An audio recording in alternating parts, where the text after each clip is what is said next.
soir, le premier ministre Justin Trudeau persiste et signe. Pas de hausse des transferts en santé aux provinces sans obligation de résultat. On fait le point avec le chef du Bloc québécois, Yves-François Blanchet. Stratégie Indo-Pacifique, relations sous tension avec la Chine, aide militaire à l'Ukraine. On dresse le bilan de cette session parlementaire à Ottawa avec la ministre des Affaires étrangères, Mélanie Joly. Et quel rôle pour le Canada en Iran, alors que la colère des manifestants ne dérougit pas et que les exécutions publiques se poursuivent? Yanihi Ziahi, iranologue à l'Université du Québec à Montréal, est avec nous.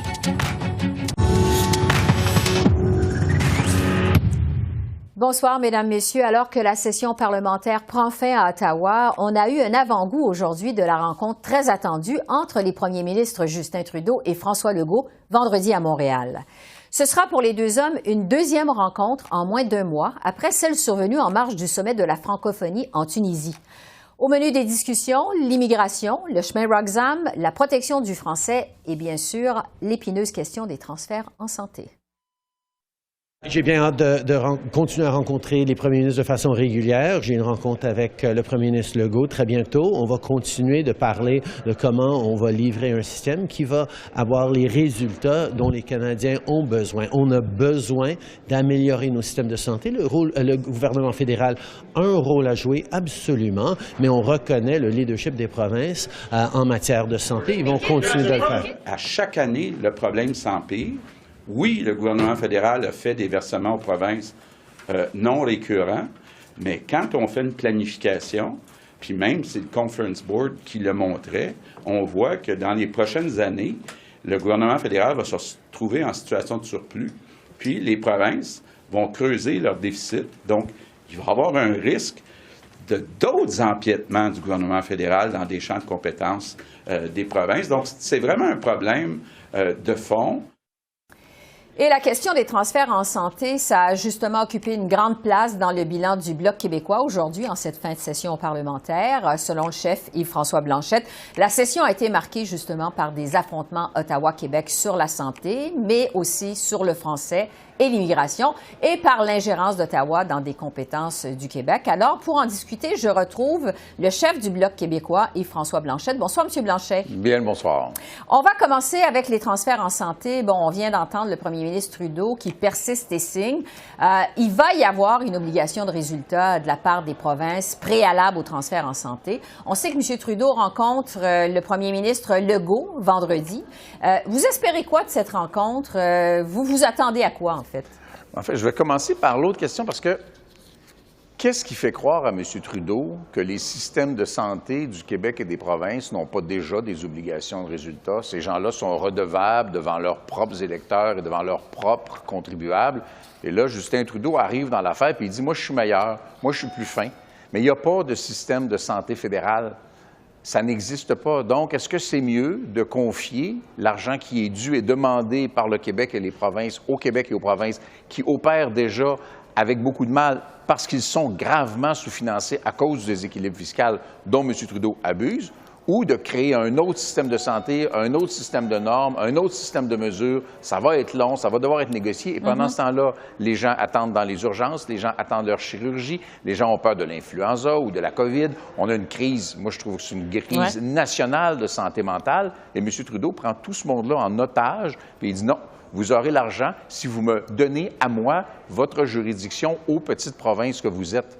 Et j'imagine mal François Legault être celui qui va briser le front commun des provinces. Ça n'arrivera pas, j'en suis convaincu. Donc, il va réitérer des positions. J'espère seulement qu'il va le faire avec beaucoup de fermeté pour pas que M. Trudeau puisse de nouveau s'esquiver en disant « j'y ai parlé, puis on est main dans la main ». Ils ne sont pas main dans la main. Ouais. Et M. Trudeau a eu une invitation de toutes les provinces. Ça ressemble un peu à la proposition de sommet que j'avais faite à l'époque, d'aller le rencontrer. Il n'a pas le droit de refuser de rencontrer tous les premiers ministres des provinces sous peine d'être jugé gravement arrogant.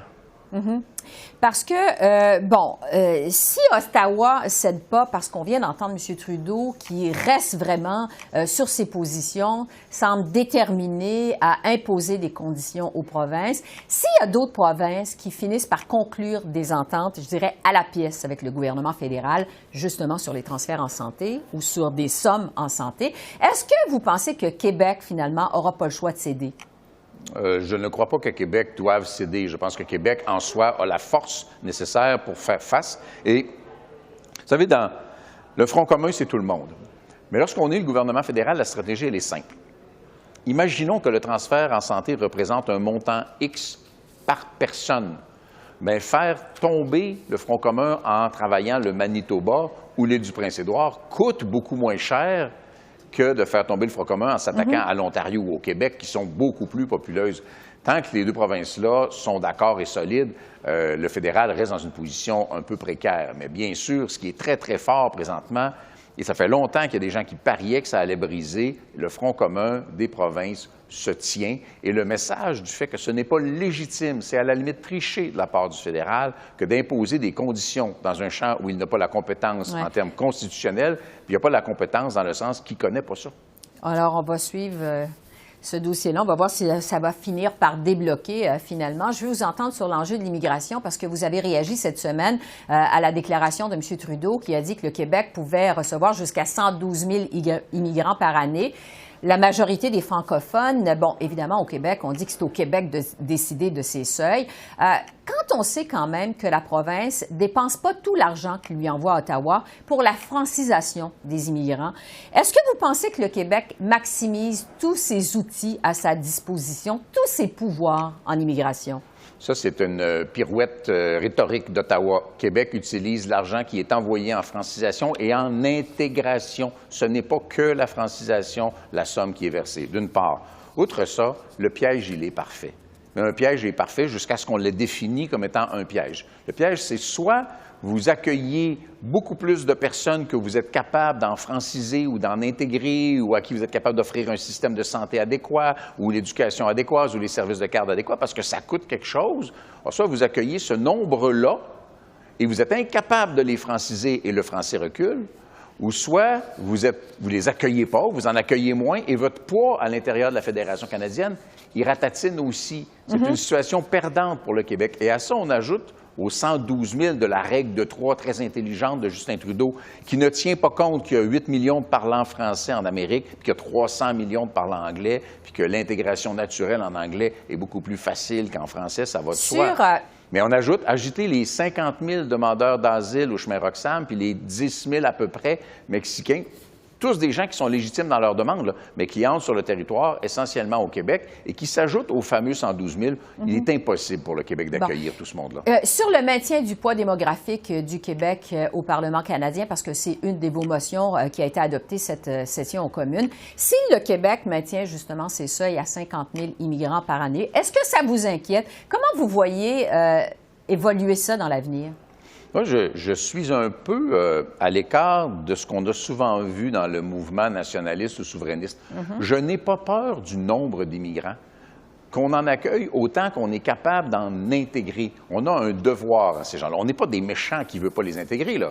On a un devoir à l'encontre de ces gens-là, de leur donner, premier outil d'intégration, la langue commune, même si à Montréal, c'est de moins en moins vrai et c'est un énorme problème. Après ça, reconnaissance des diplômes, régionalisation, intégration au milieu du travail. On a un devoir envers ces gens-là en santé, en éducation, en garderie. Il faut le faire comme il faut.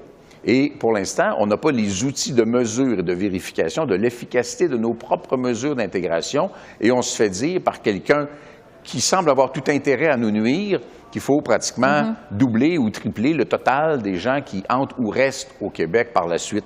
C'est une juridiction qui se lie très, très directement à l'enjeu linguistique et l'enjeu linguistique ne devrait relever que de Québec. On ne confie pas sa langue, son âme ou ses arts à une autre nation qui, plus souvent qu'autrement, travaille à l'encontre de l'intérêt du français au Québec. Le temps file. Sur l'ensemble de la session qui se termine, vous avez eu quand même des réalisations au Bloc. Je parlais il y a un instant de votre motion qui vise à maintenir le poids du Québec au Parlement canadien. Quel bilan vous faites de votre travail au Bloc, aux communes, au cours des dernières semaines, des derniers mois?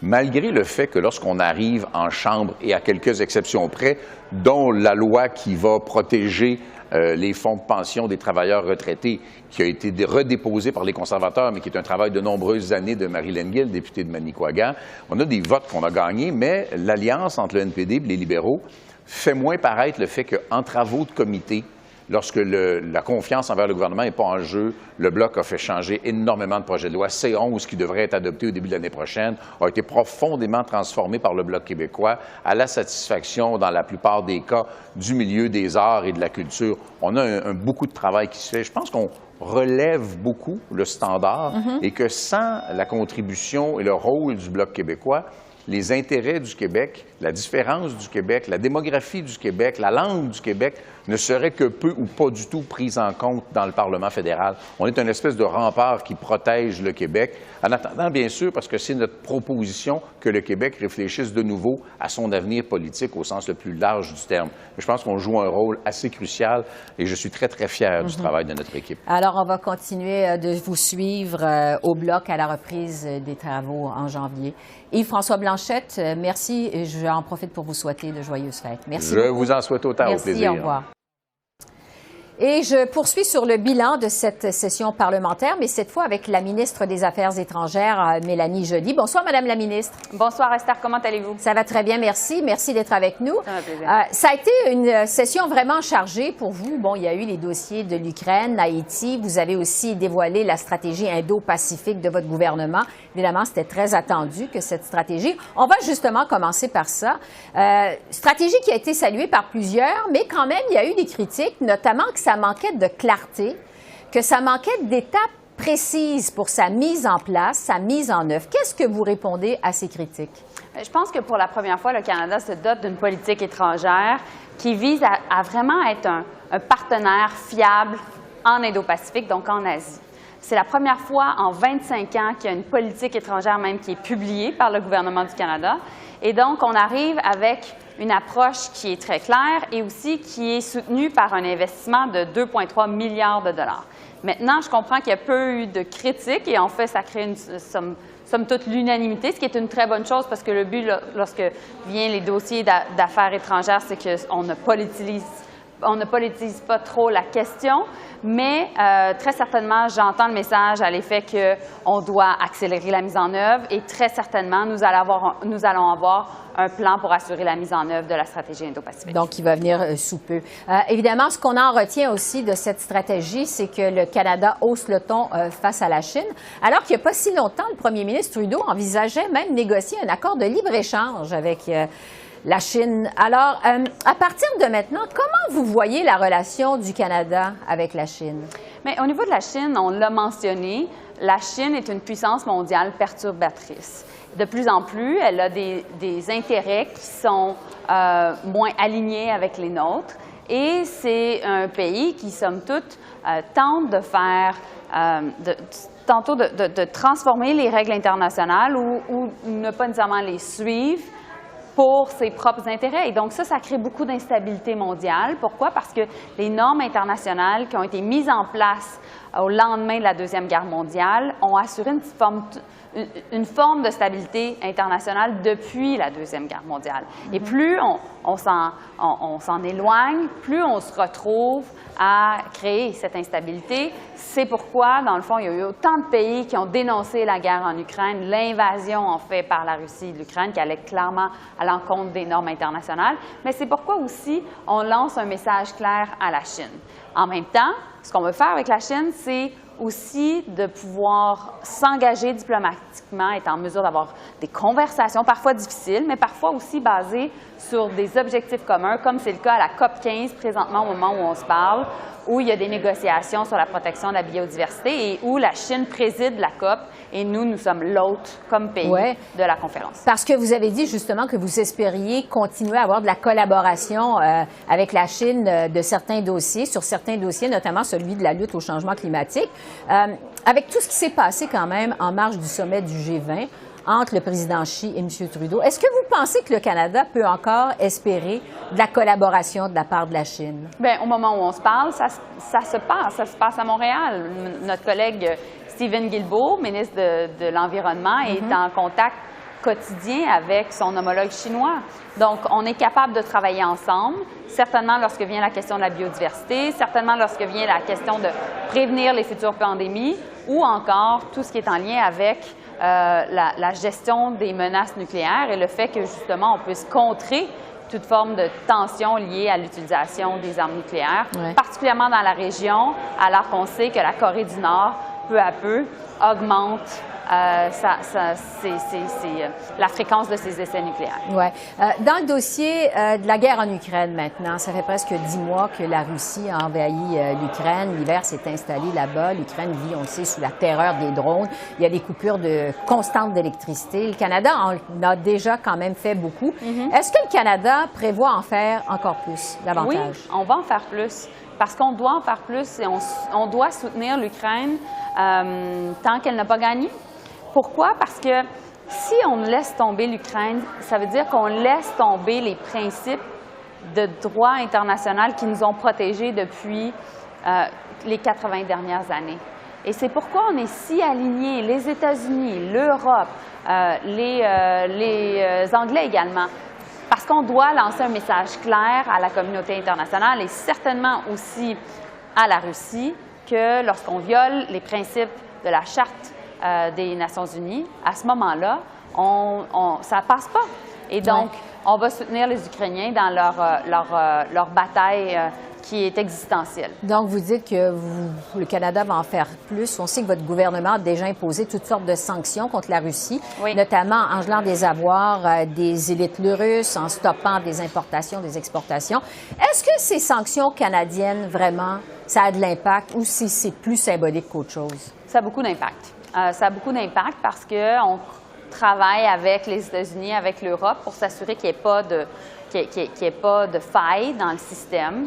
Notre objectif aussi, c'est de pouvoir éventuellement saisir des actifs des personnes sanctionnées. Vous savez, le Canada est le premier pays du G7 à avoir cette nouvelle législation qui permet non seulement d'imposer des sanctions, mais aussi que lorsqu'on saisit les biens, ils puissent être vendus et par la suite, dans le fond, les ristournes, l'argent obtenu de la vente puisse être redirigé vers les victimes, donc en l'occurrence le peuple ukrainien. Ouais. Et c'est certainement notre objectif, premièrement, de pouvoir procéder à des saisies de biens, mais deuxièmement aussi d'influencer d'autres pays pour qu'ils suivent notre législation. Et je vous dirais qu'il y a beaucoup d'intérêt du côté des Américains, il y a beaucoup d'intérêt du côté de l'Union européenne également. Un mot rapide sur la crise humanitaire qui secoue Haïti. Bon, on sait, il y a les gangs armés, le choléra, il y a la diaspora haïtienne à Montréal qui est très inquiète de ce qui se passe dans le pays.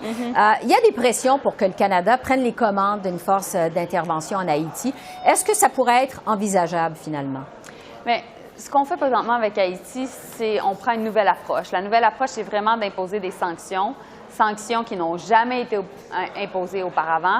Et là, on s'attaque aux élites politiques et économiques qui bénéficient de la violence qui est imposée par les gangs dans les rues de Haïti. Et donc, on travaille avec les Américains pour qu'ils imposent encore plus de sanctions. On travaille aussi avec les Européens pour que ça soit le cas. Et ce que je vous dirais également, c'est que notre objectif est de soutenir la sécurité en Haïti et que les objectifs de sécurité soient, atteints par les Haïtiens et pour les Haïtiens. Donc, c'est ce qu'on fait présentement. Un mot en terminant sur l'Iran. Les manifestations anti-régime continuent de plus belle, on le sait. Ça dure depuis la mi-septembre. Le régime, mais vraiment terrorise la population sur place, notamment avec des exécutions publiques. Le Canada a imposé des nouvelles sanctions la semaine dernière. Est-ce que vous prévoyez en faire plus en Iran? Oui, on va imposer d'autres sanctions. Bonne nouvelle aujourd'hui, je vous dirais.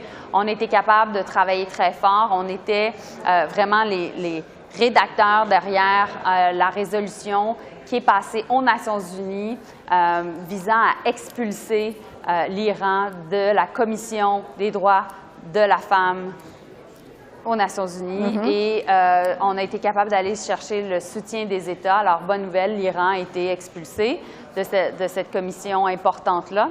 Et donc, on va continuer aussi à travailler avec d'autres pays, justement, pour soutenir les femmes courageuses qui se battent pour leurs droits en Iran et s'assurer aussi qu'il y ait une imputabilité, donc il y ait une responsabilité de la part de ceux et celles qui violent les droits de la personne, particulièrement les droits des femmes. Mélanie Joly, ministre des Affaires étrangères, merci et joyeuses fêtes à vous. Merci. Joyeuses fêtes à vous. Au revoir. Au revoir. Et pour poursuivre sur les soulèvements en Iran et le rôle du Canada, je me suis entretenue mardi avec Ianei Zehaei, qui est politologue et iranologue à l'Université du Québec à Montréal. Bonsoir, Madame Zehaei. Bonsoir. On a le sentiment que la situation va vraiment de mal en pis en Iran. On apprenait lundi qu'un deuxième prisonnier a été exécuté publiquement. C'est un jeune homme de 23 ans qui a été pendu à une grue en pleine place publique pour avoir poignardé à mort 2 membres des forces de l'ordre lors d'une manifestation contre le régime en place. En même temps, le gouvernement nous annonce avoir démantelé la police des mœurs. Alors, qu'est-ce qu'on doit penser de ce qui se passe en ce moment en Iran? Alors oui, l'urgence en ce moment, et c'est vraiment une situation assez catastrophique, c'est que l'État iranien avait annoncé que toute une série de manifestants vont être arrêtés et vont être exécutés. Ça, c'est une pratique aussi, j'ai envie de dire, assez courante. Vous avez souvent des personnes qui sont arrêtées, exécutées. Là, dans le cadre de ce mouvement, évidemment, le message avait été très clair.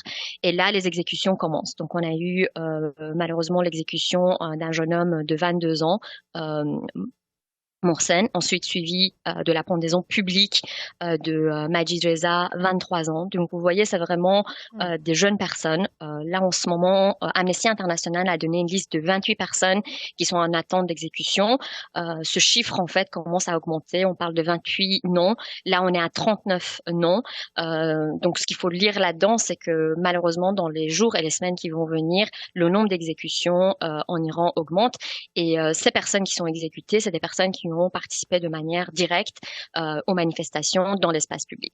Ouais. Sur la question de l'abolition de la police des mœurs, ça c'est une fausse nouvelle, ce qu'on appelle en fait une fake news. Le gouvernement iranien ne viendra jamais abolir un de ses organes de contrôle, de répression. Ça fait pas partie, si vous voulez, de sa manière de faire, de sa méthode de travail. Disons que c'était au départ une réflexion et les lectures qu'on peut faire de ce type d'annonce et ce qui a circulé beaucoup sur les réseaux sociaux, c'est une manière parfois évidemment de détourner l'attention des manifestants sur une autre nouvelle. C'est aussi une autre pratique courante, si vous voulez, on peut y voir une sorte de manœuvre politique ou une stratégie politique pour aussi non seulement détourner l'attention de la communauté internationale vers un autre sujet, mais aussi pour évidemment disperser et de créer de la confusion. Ça fait vraiment partie aussi des stratégies politiques de l'État iranien. L'objectif ultime, que ce soit les exécutions, pendaisons publiques ou ce genre de fausses informations, évidemment, c'est d'étouffer les manifestations, de créer en fait un sentiment de peur et si vous voulez, de tenter de gouverner par la terreur. Et est-ce que ces exécutions publiques, justement, sont susceptibles de décourager les manifestants, les manifestations?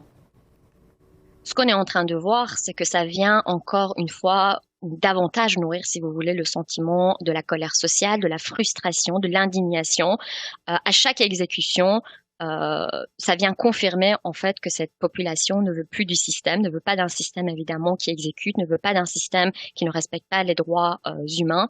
Donc si vous voulez, à chaque étape vers une répression aussi violente et aussi radicale, la population iranienne va être confrontée dans sa position en disant finalement nous avons raison de lutter contre un système qui exécute nos enfants, nos femmes, nos jeunes.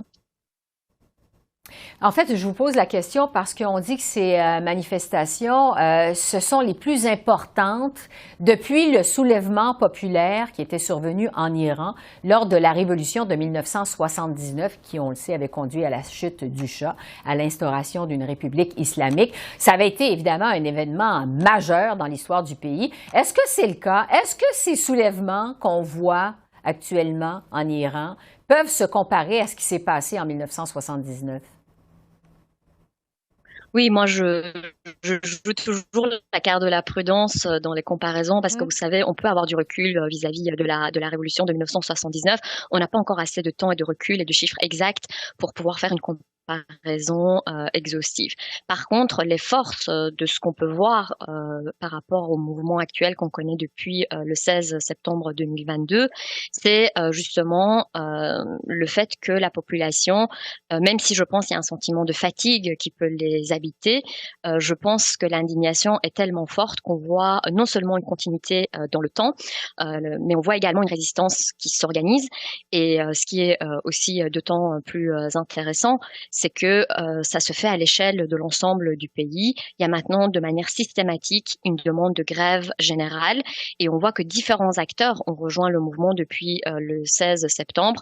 On en avait discuté ensemble, ce n'est plus seulement les femmes, ce n'est plus seulement les étudiants, vous avez aussi la classe ouvrière, vous avez aussi le corps enseignant, vous avez aussi le corps médical. Vous voyez différents acteurs dans la société iranienne qui s'organisent et qui finalement se trouvent sur un dénominateur commun qui est cette demande de la fin d'un système et du système de la République islamique. Le temps file. Je veux vous entendre sur les réactions du Canada parce que le gouvernement Trudeau a annoncé vendredi de nouvelles sanctions contre 22 Iraniens, incluant des hauts gradés du système de justice pour les violations des droits humains. Est-ce que ces sanctions canadiennes sont susceptibles d'avoir un impact? Disons qu'il faut voir ça par étapes. C'est peut-être un premier geste, ou en tout cas, on est au début, si vous voulez, de quelque chose, mais évidemment, c'est pas suffisant. En ce moment, l'urgence, c'est vraiment de tenter de tout faire pour arrêter les exécutions. On est en train d'exécuter des enfants, on est en train d'exécuter des jeunes gens qui n'ont pas eu de procès. Il n'y a pas de procès équitable qui est fait pour ces jeunes personnes. Et donc, je pense que l'urgence en ce moment, c'est vraiment essayer d'arrêter les exécutions qui ont lieu à l'heure où on est en train de se parler. Mais bien sûr, l'ensemble des sanctions sont un début. Mais on peut être aussi un peu critique par rapport à ces sanctions parce que c'est pas la première fois aussi qu'on pose des sanctions sur un gouvernement comme l'Iran. Et malheureusement, on voit que ça ne les empêche pas, si vous voulez, d'agir comme ils sont en train d'agir. La vraie question, c'est de comprendre pourquoi les sanctions qui proviennent de la communauté internationale, du Canada, ici en l'occurrence, ne parviennent pas en fait à stopper si vous voulez, la République islamique d'Iran dans ses actions et dans son inaction. Et c'est ça qui est problématique parce que on peut parfois y voir un côté symbolique, mais maintenant il faut dépasser. Et puis évidemment le fait aussi d'interdire de territoire ou de cibler des personnes qui travaillent pour le système iranien qui sont sur le sol canadien, ça peut être aussi rassurant, je dirais, pour essayer un petit peu nuancer mon propos, ça peut être aussi rassurant pour la communauté iranienne parce que c'est vrai que cette communauté iranienne peut se sentir menacée de voir des personnes représentant du gouvernement iranien qui vivent et qui travaillent sur le sol canadien. Il nous reste 30 secondes. Le Canada a dit évidemment surveiller la situation de près sur le terrain, dit toujours être prêt à défendre les droits humains en Iran. Qu'est-ce que vous pensez de l'intervention du Canada dans la crise qui secoue l'Iran jusqu'à maintenant? Est-ce que le Canada devrait ou pourrait jouer un rôle plus important, en faire davantage? Oui, absolument, et ce n'est pas seulement le Canada, mais toute la communauté internationale. Aujourd'hui, tous les démocrates et les personnes qui défendent des valeurs démocratiques et républicaines devraient vraiment s'unir et d'exercer une pression beaucoup plus importante. Il faut absolument tenter d'arrêter cet État qui est en train de tuer sa propre population. C'est en termes de discours et en termes de condamnation, évidemment, c'est à saluer puisque on est vraiment ici dans un geste symbolique qui peut être intéressant, mais c'est pas suffisant puisque à l'heure actuelle, les manifestants continuent à être arrêtés, continuent à être torturés et à être exécutés. Ouais. Agniei Ziahi, je rappelle que vous êtes politologue et iranologue à l'Université du Québec à Montréal. Merci de vos lumières. Merci. Merci à vous. Alors voilà, c'est comme ça qu'on a vu l'essentiel de l'actualité de ce mercredi 14 décembre sur la colline parlementaire à Ottawa. Esther Bégin qui vous remercie d'être à l'antenne de CEPAC, la chaîne d'affaires publiques par câble. Je vous souhaite une excellente fin de soirée et je vous dis à demain. Au revoir.